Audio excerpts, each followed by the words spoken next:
Yeah. Hi. Hi, Hi, Saranjit. Dresden and Coventry link up. Hi, from Dresden, from Zentralwerk. Nice to meet you again.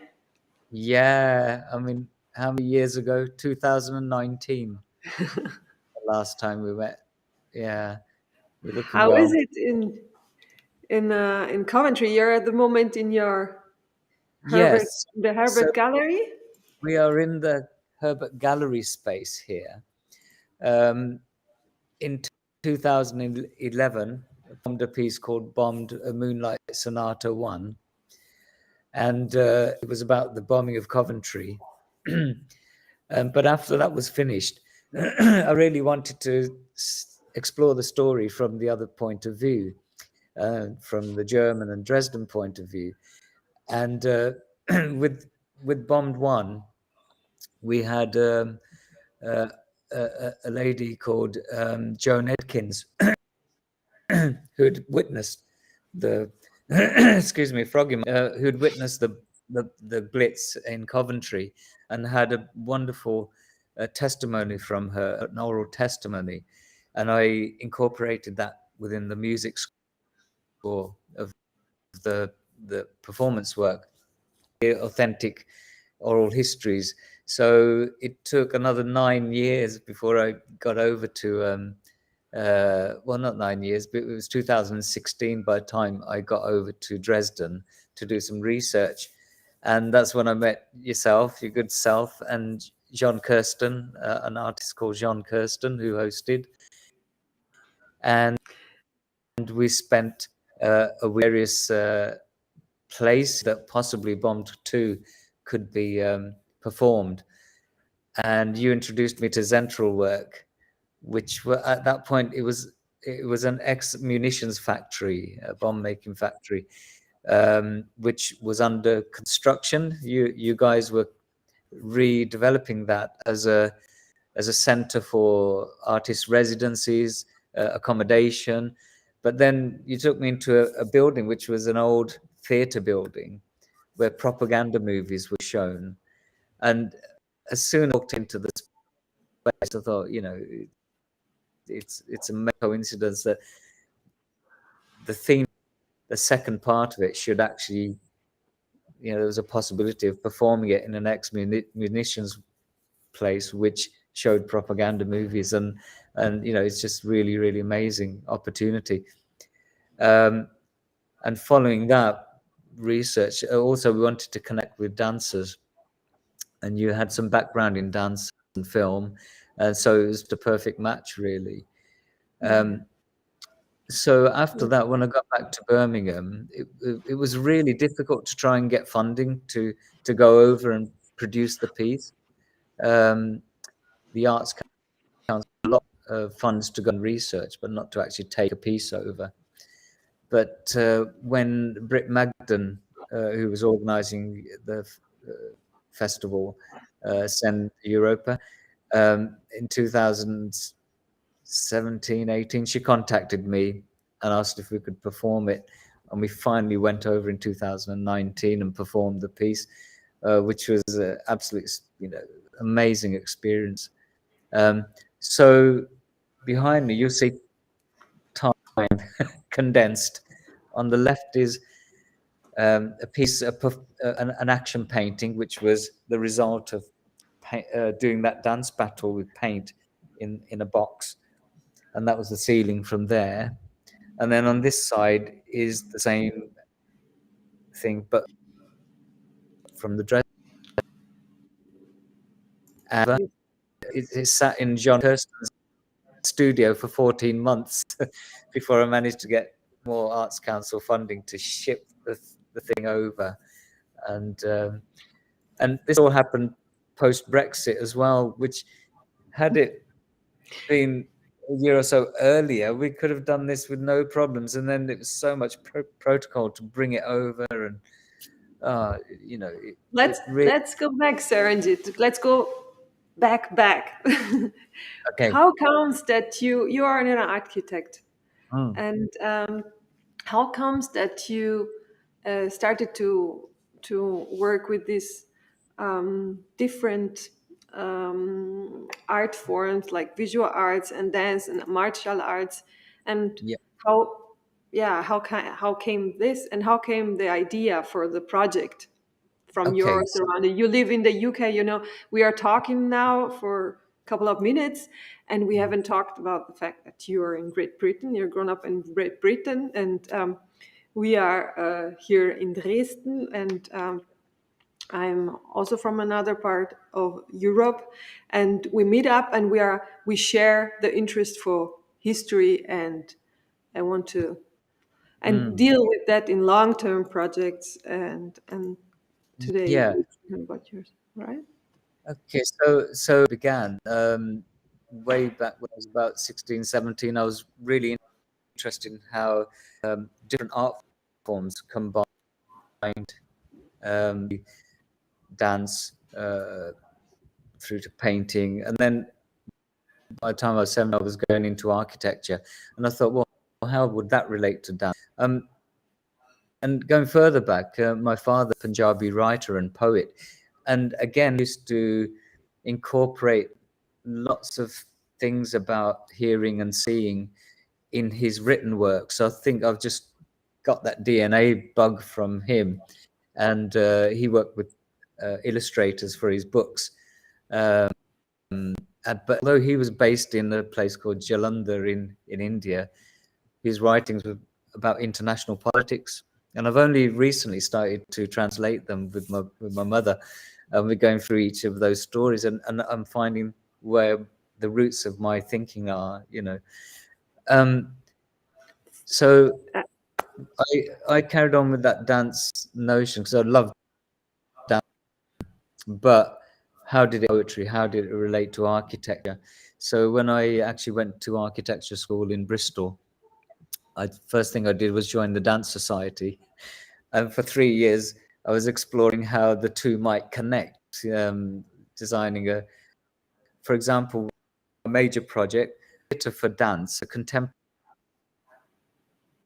theatre where you could enter from the top, from below, sides to create a performance, and the audience could be scattered around. So it was a theatre for contemporary dance, but also a community centre, because I had this affinity with people from all levels, children to adults, and so this building would be a hub where interacted, but the idea of performance left one dimension and became a three-dimensional thing, a bit like a building, three-dimensional, and then dance was three-dimensional, so they all related.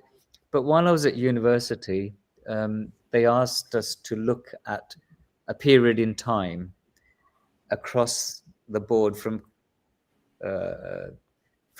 fashion through to design of items through to architecture, and I loved the thinking behind the Bauhaus and the roots with Kandinsky and all the teachers that were there.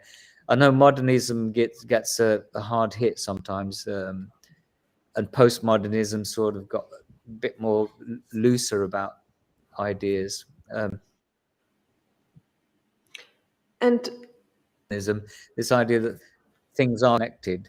That's why I sort of hit off trying to create a total piece, a total work, using all these components. Mhm. It even goes further back to this connection. Oops, we're having connection issues. Connections. So yeah, I was very influenced by the Bauhaus in thinking of connecting art forms and designed places, and also you're talking about long-term projects. So I don't have a short time span on projects. This has taken 12 years to get to what I feel is a conclusive milestone, and I suppose it is a bit like building a building. You start off with a little sketch, maybe on an envelope, but the concept is big. And then you wait until the foundations are done and the rest is done. And the whole three-dimension of it, I can sit here now thinking, yeah, actually, all the little components you put into it have started to manifest, and it's become a tangible space now. But incorporated in this was a live performance we did last night. If I can spin this around a little bit, you might be able to see a structure there. So that is a little corral that I built. If you recall that the last two performances were done with physically throwing paint, using a body's energy to be violent, but to create something beautiful out of the violence, or purportedly beautiful, because behind it was a lot of violent flinging of paint. Maybe we should show a little bit of your work and how that you started dealing with the topic of conflict, which is also the main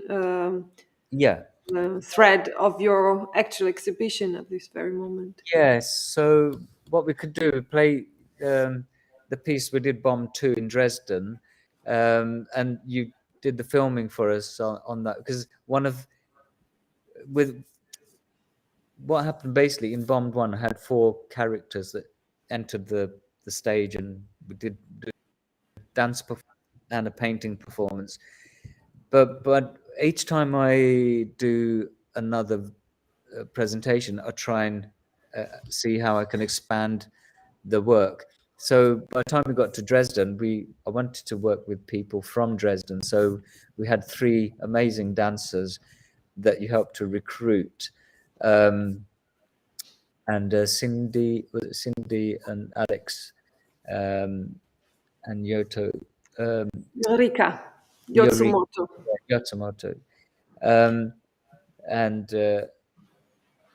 Cindy Hammer.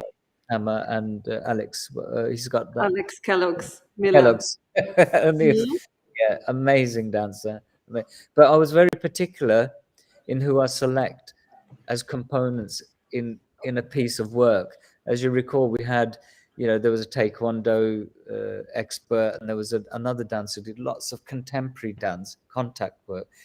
But he didn't have that edge of aggression, and I needed someone who had some martial arts training, but were essentially dancers as well, and that could perform and improvise immediately, the click of a button. And so I was very careful in selecting the right dancers. And actually, when we all 6 of us came together, the synergy was amazing, as you will see in this video piece we will show. And also, Barbara, your role was not to be sitting back and filming the whole thing, be in the action. So much more like a documentary photographer would document a war. And although we had a very loose choreographic structure, the idea was a lot of it happened spontaneously with your gut rather than with your head, as possible, which would happen in a battle. So can you tell me a little bit? I think I don't know if we can show the video at the very moment, but I still have a question for you. What I mean, dealing with conflict. Why dance? What's the potential of dealing with conflict using dance? So okay, I've belonged to an underground dance scene in UK going back to 1970s, and it's a jazz fusion. I would say a medley of music forms, and predominantly Black community. I just fell in love with the whole use of dance in so many different ways. And what I found that in the clubs we were dancing, people had a background in martial arts, other forms, maybe contemporary dance, jazz dance. And there was a club in Birmingham called the Rum Runner.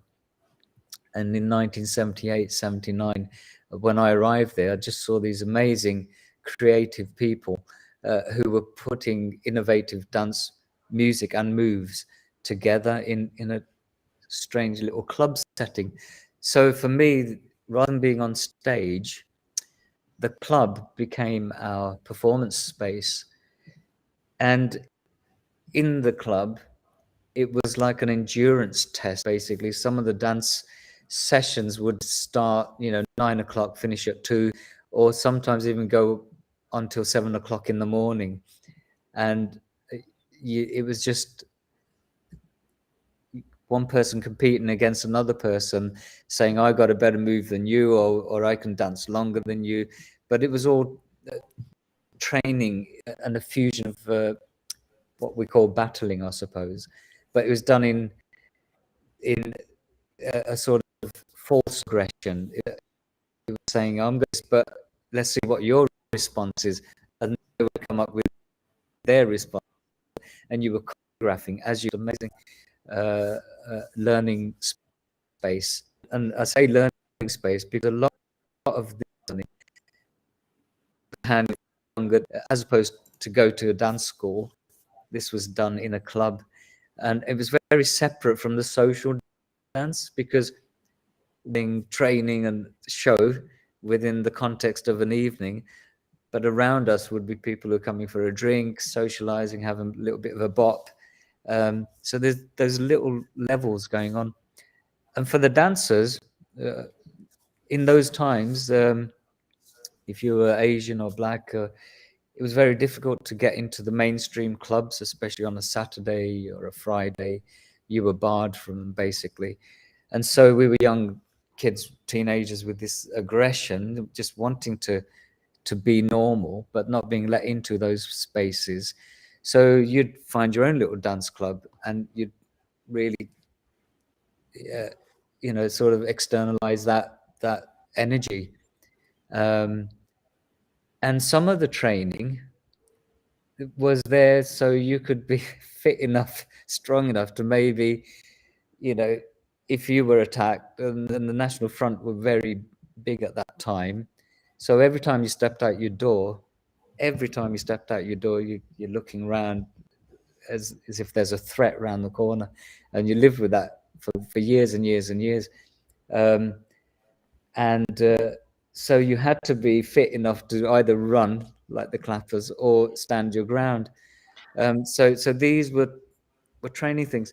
And in my head, it felt like we were going back. This is not new.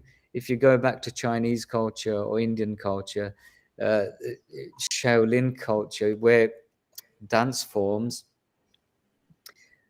art forms become martial art forms. So a movement like this might be all soft, you do Tai Chi and you do this, but in just translating the energy, this could be like holding someone's head and twisting it and pulling it, so one is a dance move, and one is quite an aggressive attack or defense thing. So these links with dance, art, and martial art, and I say art with a big A because these are disciplined movements that you have to do again and again and again, maybe over a lifetime, to perfect.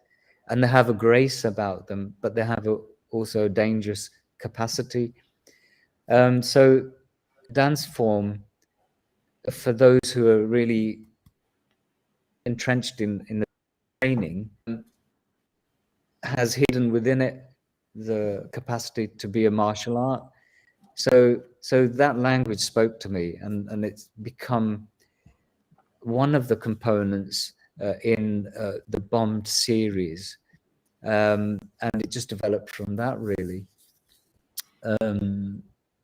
Yeah, so that, and also in the Punjabi or Sikh culture, obviously Sikh culture developed as a warrior culture, but also it was a place where you didn't take sides, basically, but the warrior position was to see who the oppressor and who the underdog was and who the tyrant was, and make a judgment, who to protect and who not to protect. So, and sometimes those roles change, the tyrant becomes the underdog, and in time everything just unfolds in different ways.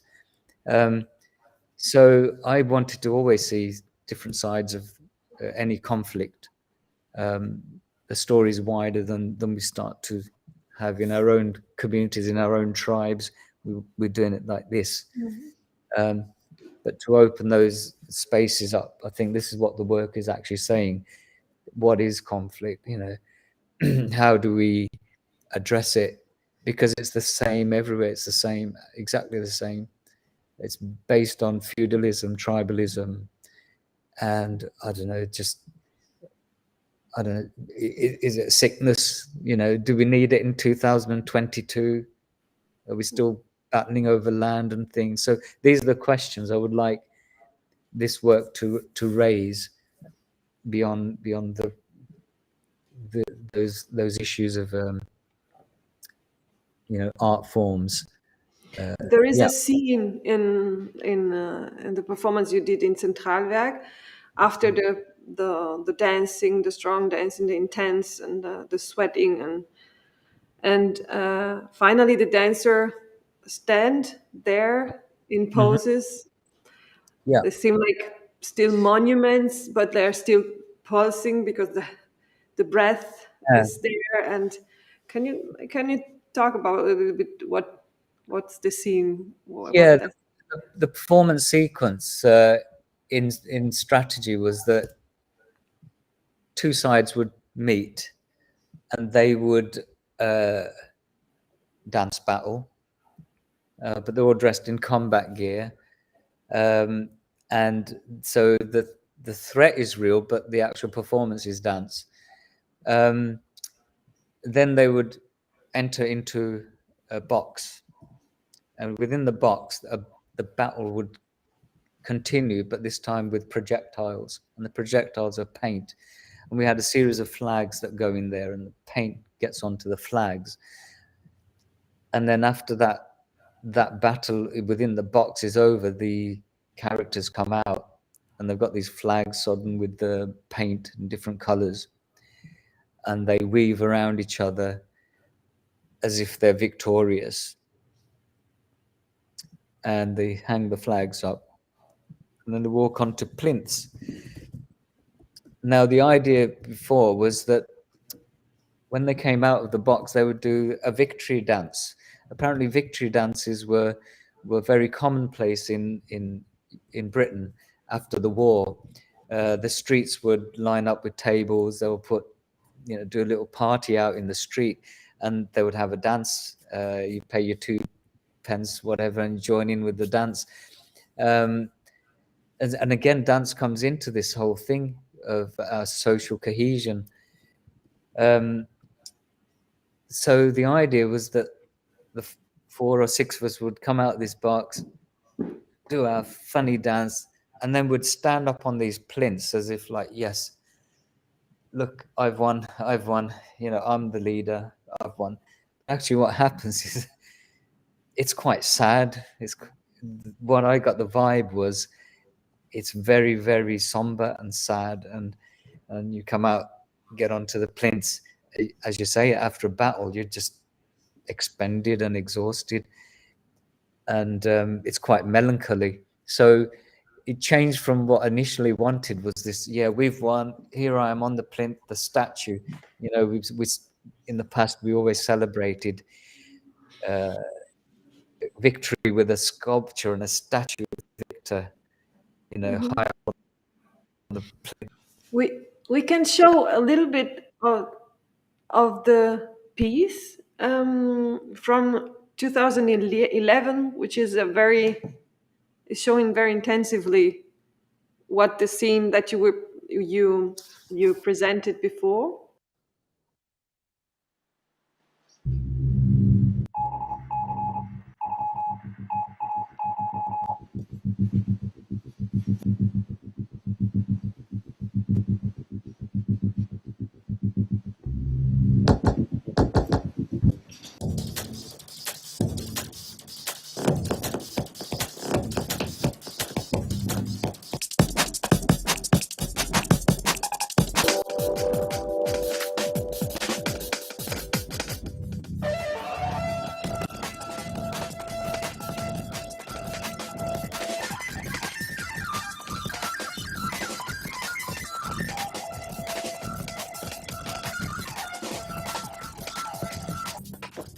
bomb started to come, and it was horrendous. And my road was absolutely outrageous. You can send for one more.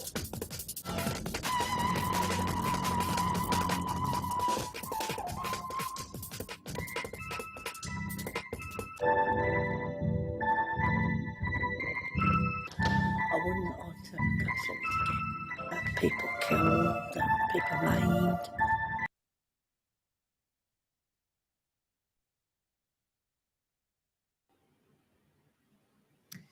Yeah, so that was back in 2011. When I was creating the music for this, I mean, technology is an amazing thing.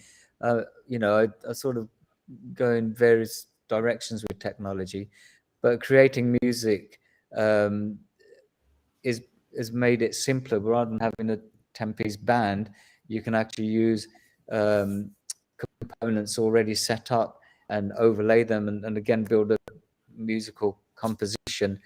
But the finer tuning, with the keyboard and a trying to get those melodies which rip into you, and that was really exciting too.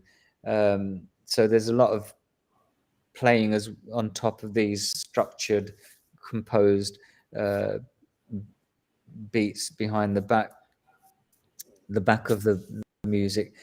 Um, the music in this particular piece also references the club dance music. So a dancer from my space entering this space in an art gallery, seeing paintings and art items, and seeing the dance will definitely understand and engage with this museum piece. So I have invited a lot of those characters to the exhibition, and they will be turning up.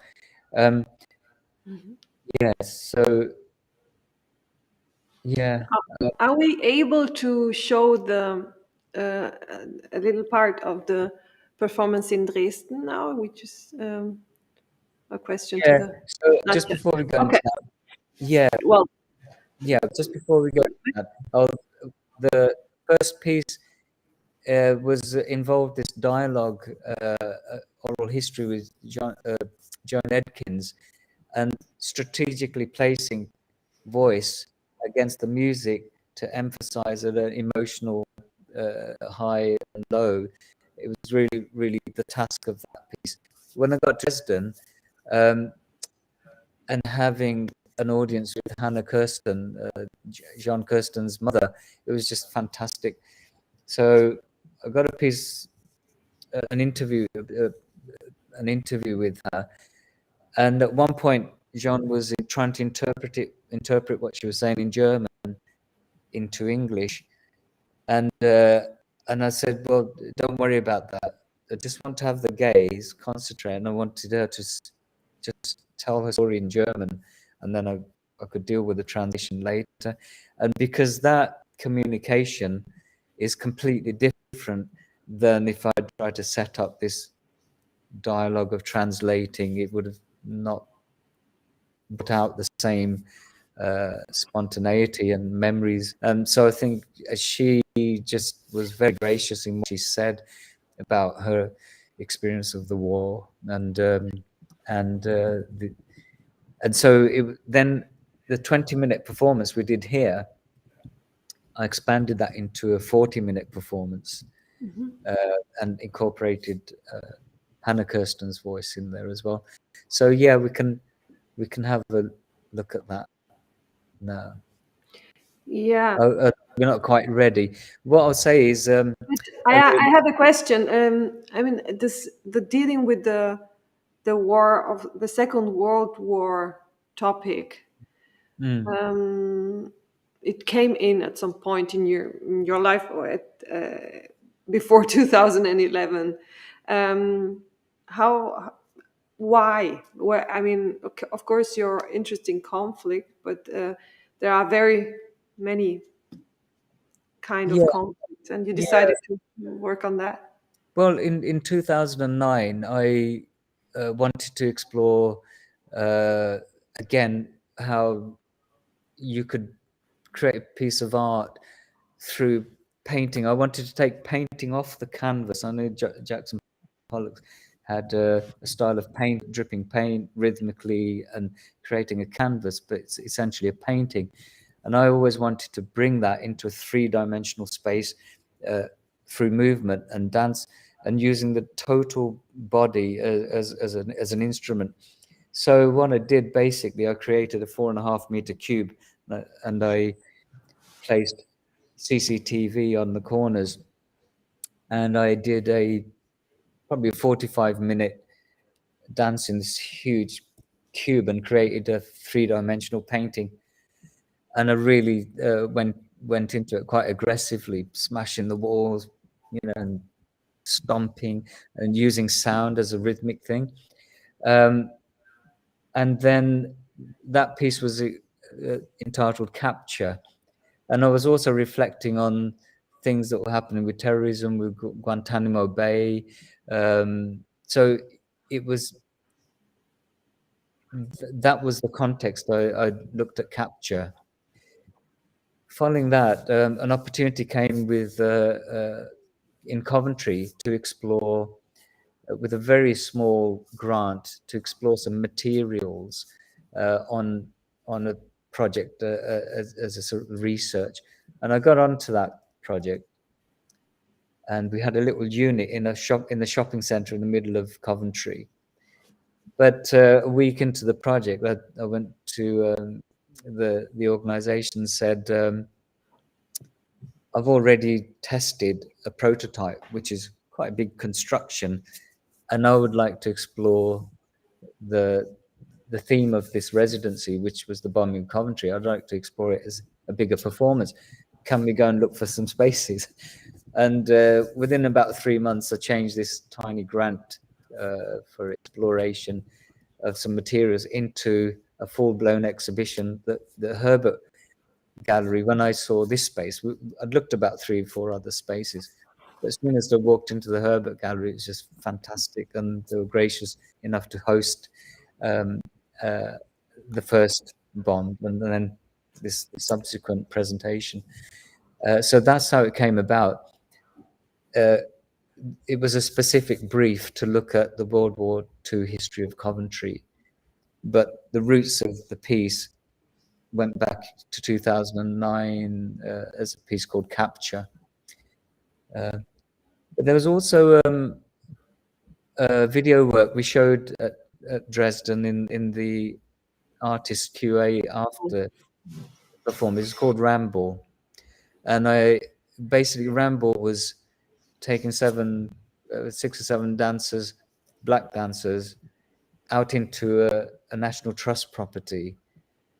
And while we're on this ramble, discussing what it was to be British and black or Asian, and that again set a dialogue of patriotism, belonging, not belonging, displacement. And I think, Barbara, you may have experienced that yourself, being Italian and then settling in Germany. So those, I think those pieces are a part of my wider dialogue, and how one piece might drift into another work. Yeah. We can have a look finally to the performance at Zentralwerk, and maybe afterwards you can show right away your trilogy at the Herbert Gallery, how it looks like there now.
then the bombs started to come, and it was horrendous. Das kann man gar nicht beschreiben, was dort los war. Total schlimm. Wir haben gedacht, das ist schon schlimm. Aber wo die dann mal so rüberkamen,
The one lady said, oh, they're dropping a bomb parachute, and they were thinking it was the people, but of course it was bombs.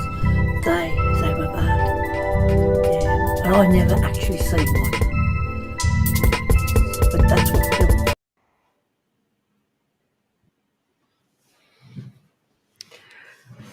Thank you. That was the performance in Dresden, and Yeah. I mean times are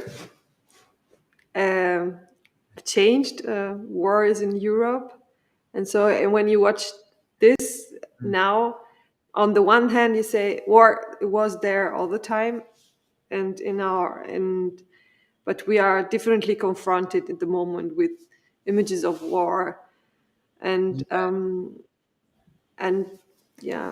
mean that the attempt to finding images for that experience is what you did, and what art in the history always tries to do. And can you tell a little bit about that?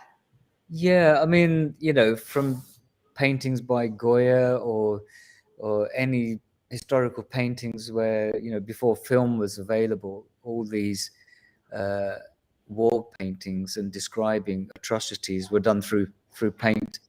And then, there's a massive change when Picasso did Guernica, and it got into an abstraction, but there's figuration going on.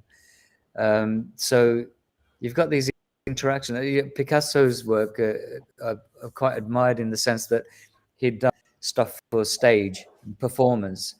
David Hockney had worked with performance art, which his art related to a stage set, and in that ilk, some of these are sort of in that vein, really, what I'm doing, but I'm actually performing it as part of the performance team as well. So the way art communicates, art is probably the most powerful language on the planet, and for some reason it gets pushed down to the bottom of the pile because people feel they don't understand art because it got into such an elitist, complicated language. And, quite rightly, some people go into a gallery, they see something, say, well, that's not art, because they don't understand that art is wider now. It's not a painting, it's not a piece of theatre, but it could be lots of different things now. But how to communicate through visual art, I think that's probably the center of why I'm doing different facets that wrap around the same theme. It's an access for everybody to get into that space through different channels. Just behind us here, I don't know if I can swivel this around, you will see a new piece. Yeah. Oh, we got that's all right if you're in. Don't worry. This is Heather. Yeah. So this piece at the back is a new work called Wall, Warll, and it took about 4 months to complete, and it's the work of different community members, from children through to teenagers and adults, and it's I've got people with autism that have created works, and a lot of them talk about Ukraine and different conflicts, but they're all saying the same things about, hope, pain, all the different aspects of what conflict brings. But I also, in my engagement with people of different ages, I said, well, start with your own family or a conflict that you have at school. Is there a bully that you're having to deal with, and what do you do? Do you go to someone in authority, or do you say back down and try and come to an agreement, or do you stand your ground and fight? So these works from a cross section of people tackle that in their own language, and if the graphics are naive, it doesn't matter, because the message comes through. And sometimes the naive graphics compositionally are really powerful. So this piece is really a community engagement in a sense, but it's brought into this space because of the dialogue that this space is, in exploring. The thing with the wall as well, about a year ago, I tried to talk to agencies where there were ex-soldiers and veterans who may be able to contribute to this piece. And it was really difficult to get the spaces where I could get that to happen. But about 2 weeks before the exhibition, there was an event here. It was the Veterans Charity event. And I managed to get into that event by the gracious invitation of one of the agencies. And while I was there, I had my little table with the proposition of the exhibition, and I was asking ex-veterans what they would like to say in this piece of work. And I've got about 4 or 5 pieces now of people who had experienced war and also suffered, some of them had suffered PTSD, post-traumatic syndrome, stress syndrome. And some were reluctant to actually put pen to paper because it brought back memories to them, and memories that they can't get rid of. But eventually, I think it's through the communication, they said, okay, I will give you a piece. And they wrote it and they said, put that up. So it was really, really interesting space. And I did show them snippets of the paintings and work behind the video works. And there was immediate gut reaction. So the sounds and the vision brought back to them the battle that they were in. And to the point where they said, I think you might need to put a disclaimer or a waiver to anybody entering the exhibition that may have suffering stress and distress from a previous war situation, that they may be affected by those sounds and visual cues.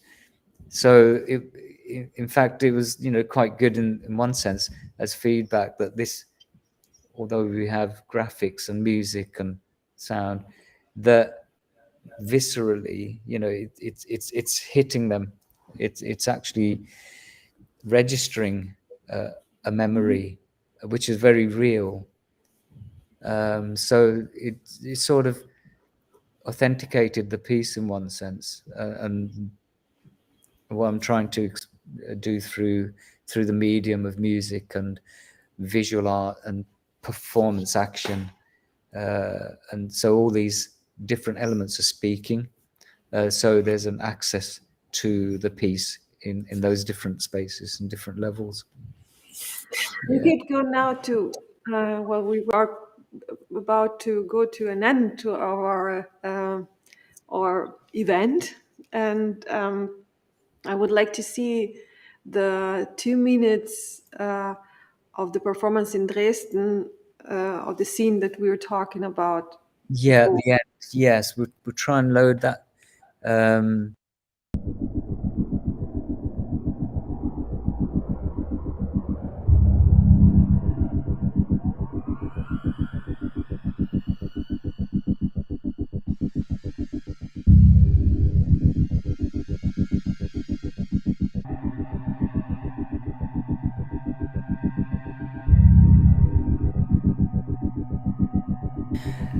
My brother-in-law came home, he was a prisoner of war, and my husband was a prisoner of war. Mein Vater hat gesagt, er zeugt kein Kanonenfutter.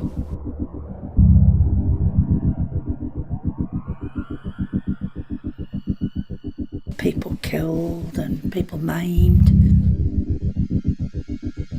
I wouldn't like to go through it again.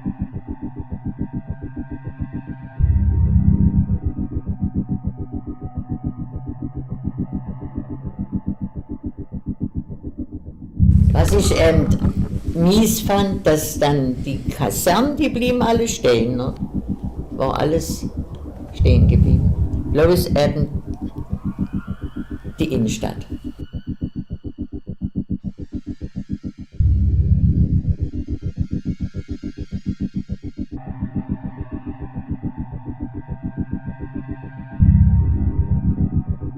But you lived for that. You'd say to each other, see you tomorrow, we hope. And we meant that. We really meant that. And it did happen. Ich bin mit meiner Mutter in die Musikschule gegangen und da brannte die Synagoge. Und nur ich als Kind, oh, da kommt die Feuerwehr. Und da sagt meine Mutter, die hat es gewusst, ne? Da kommt keine Feuerwehr.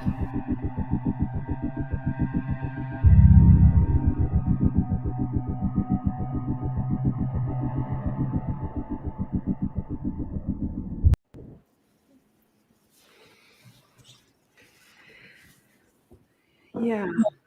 In the wall that you were showing with your community work, there was a graphic. Is this victory one of the? Yes, it pretty much relates to this scene, and probably they haven't seen the video, but they have actually.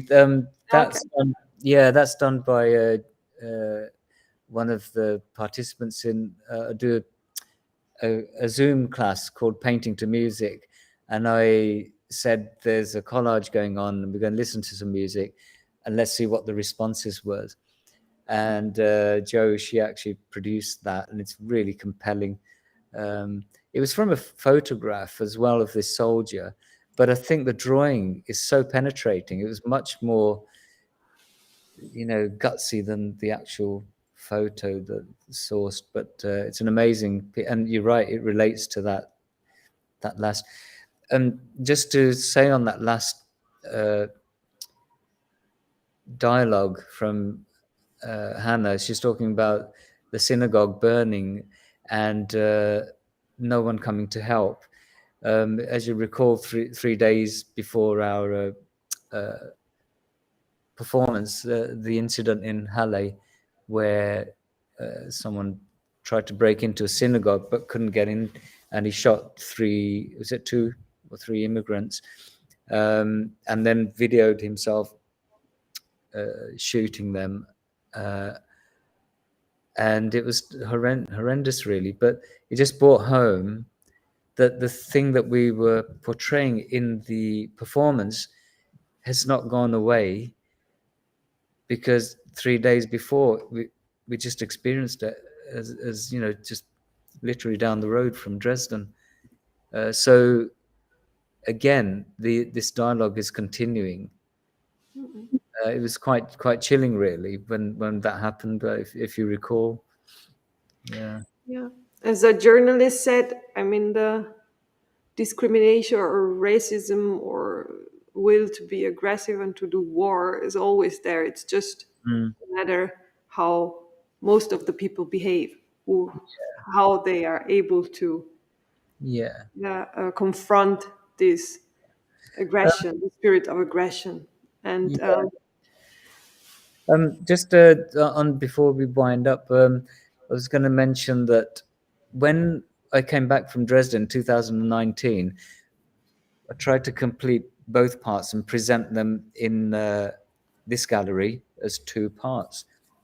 COVID came and all the exhibitions were postponed. So I'd done 6 months work trying to get this set up, and then suddenly it was all washed away. So nothing happened for a year and a half. But during that time, someone had approached me and said, there's the oldest cemetery in Birmingham called the Warstone Lane Cemetery, are looking for something to celebrate the completion of the works to this heritage part of the cemetery. So I thought I'd go down and take a look. And as soon as I got there, I saw this huge cemetery with a semicircular wall, and it's got catacombs as well, as well as graves. It's got these burial catacombs where lots of people are buried in one unit, and they were looking for a light and sound event. And I thought, it felt like, I called it bombed full circle, but the journey I'd gone from going to Coventry, Dresden, and then back to Birmingham, and finding out that Birmingham had a blitz in the war, but it wasn't as well researched and publicized. So I thought, here's another space that needs to be explored. So that became the third part of the trilogy. And rather than paint performance, one of the dancers who's been on this journey has actually become a really good musician and rapper, and he wrote a rap piece called Bomber, and also worked with Phil Thompson, a poet, who wrote specific poetries about one piece was around a weapon of a Second World War weapon called a punch dagger. And so I created a different kind of work in terms of no painting, but I say no painting performance, but create two animations from paintings and drawings, and these were assembled and they were projected on this huge wall. And we did it during COVID times, but we had about 30 audience because of COVID. But it became part 3 of the trilogy, and a wonderful woman called Beryl Paramore presented her oral testimony, and it's very poignant and very clear. And so those 3 women are basically the anchor of this trilogy. I think we may have a little snippet of that. Well, Die Sirene, die hat uns stupid gemacht. Große Halle, alle 3 noch, die sind alle dann umgekommen. Oh, und das war ja so laut jedes Mal, und uns verschreckt. Das kann man gar nicht beschreiben, was dort los war. In Deutschland. Wir haben gedacht, das ist schon schlimm. I paid. It lies where I lie, on the frosted mound I claim as mine. Exercise freedom to seize the day. Is your level of devotion equal to the gain? The cycle is vicious, we are religious. W-A-R, war. Womb to catacomb, book-ended time. From slime to fresh air to slime. Womb to catacomb, a story do tell. about times you rose and places you fell. And Frank and my sister Lisa standing against a school wall weeping with My husband's sister and her sister-in-law and myself. His brother-in-law was on, had been blown up. You know, it's people disbelieve, but sometimes you've got to believe because that's what happened. Yeah, so that was the how it's expanded now into big work. And so those three components are now showing in this exhibition. We've got a screen up there which is showing the animations and drawings. One animation I've created from my drawings, another one is community drawings that I've got from people. And yeah, and so this is the Crystal Night one, really. I mean, it started off as a drawing of people dancing, and then suddenly this collapsing building started to happen. So I've titled it, you know, Despite Everything We Danced On. I thought it was very appropriate for this exhibition. And this one, again, two quotes, one from Winston Churchill, meeting jaw to jaw is better than war. And at the top is, must all this aching go to making dust, Alan Lewis. So again, this was in my painting to music sessions. So yeah, there's a lot of stuff which looks visual, but it's come from hearing something, and that's triggered it off.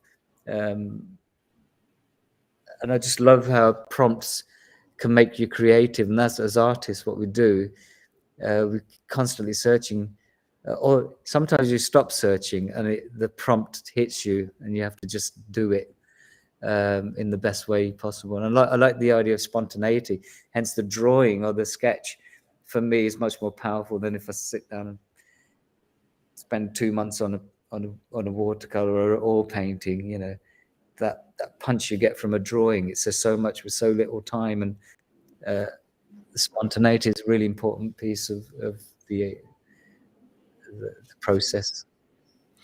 Well, Saranjit, thank you very much for this conversation. It's been interesting, and I wish you a lot of further work and with your community and your own work. And I think, and the fact that we've done it on Armistice Day, I mean, it's amazing, isn't it? Because of COVID, the exhibition failed, and now we've had the opportunity to present it, a much richer work. And it's just, you know, despite COVID having stopped a lot of things, it actually helped this particular piece and pushed it further, and to present it on Armistice Day has been brilliant. Yeah, really love it. And it's great to see you again, and say hello to the rest of the team. Hopefully I'll another visit at some point.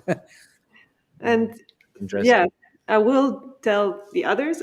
Andreas helped me here, Andreas Grossmann, and all the Zentralwerk crew. And thank you very much to the Herbert Gallery. Yeah, Heather's been great, and they're a great team. I mean, you know, on all dimensions, everybody's pulled together, and it's been a real privilege.